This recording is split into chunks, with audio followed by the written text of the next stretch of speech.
Ce que Moïse et Salomon ont construit n'était que l'ombre de cette maison céleste que Dieu est en train de construire maintenant avec notre collaboration.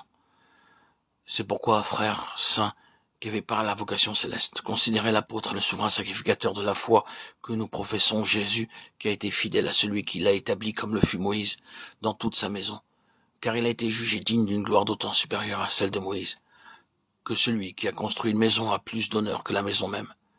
Chaque maison est construite par quelqu'un, mais celui qui a construit toute chose, c'est Dieu. Pour Moïse, il a été fidèle dans toute la maison de Dieu, comme serviteur pour rendre témoignage de ce qui devait être annoncé. Mais Christ l'est comme fils sur sa maison, et sa maison, c'est nous, pourvu que nous retenions jusqu'à la fin la ferme confiance et l'espérance dont nous nous glorifions. C'est pourquoi, selon ce que dit le Saint-Esprit, aujourd'hui, si vous entendez sa voix, n'endurcissez pas vos cœurs, comme lors de la révolte, le jour de la tentation dans le désert, où vos pères me tentèrent pour m'éprouver, et ils virent mes œuvres pendant 40 ans. Hébreux 3, 1, 9. Remarquons bien ce que dit le verset 6. Cette maison, c'est nous. Ce que Moïse construisit fut de courte durée, et ce que Salomon construisit plus tard fut aussi pour un temps limité.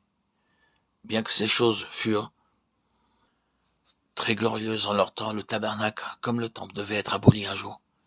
Mais à présent, ce que le Seigneur est en train de construire avec notre collaboration restera pour toujours. La gloire qui fut manifestée dans le tabernacle, puis plus tard dans le temple, ne le fut que pour peu de temps. Tandis que maintenant, le Seigneur désire révéler cette gloire qui restera pour l'éternité. C'est notre responsabilité de veiller à demeurer continuellement en tant que ses collaborateurs, sous l'autorité, la royauté et la seigneurie du Seigneur Jésus-Christ. L'avertissement que le Seigneur adresse est celui-ci. Aujourd'hui, si vous entendez sa voix, n'endurcissez pas vos cœurs. Hébreux 3, 7, 8. Ainsi, tout ce qui fut construit du temps de Moïse et du temps de Salomon ne fut qu'une ombre de la construction actuelle de la maison spirituelle du Seigneur Jésus-Christ. Voyons ce qui se produisit en ces jours-là lorsque le temple de Salomon fut achevé. Lorsque Salomon eut achevé de prier, le feu descendit du ciel et consuma l'holocauste. Et les sacrifices et la gloire de l'Éternel remplit la maison. 2 Chroniques 7, 1. Le feu descendit du ciel et consuma l'holocauste. Le sacrifice sur l'autel, cet incident nous rappelle et nous parle du sacrifice de notre Seigneur Jésus-Christ par lequel le pécheur qui s'approche peut être rendu agréable à Dieu. Tous ces sacrifices du passé, aussi nombreux qu'ils furent, n'ont jamais pu justifier un seul pécheur dans la présence de Dieu.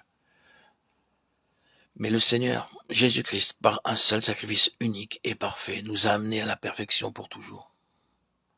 Non seulement nous n'avons plus besoin d'un autre sacrifice, mais il est devenu lui-même notre souverain sacrificateur pour toujours, dans les cieux.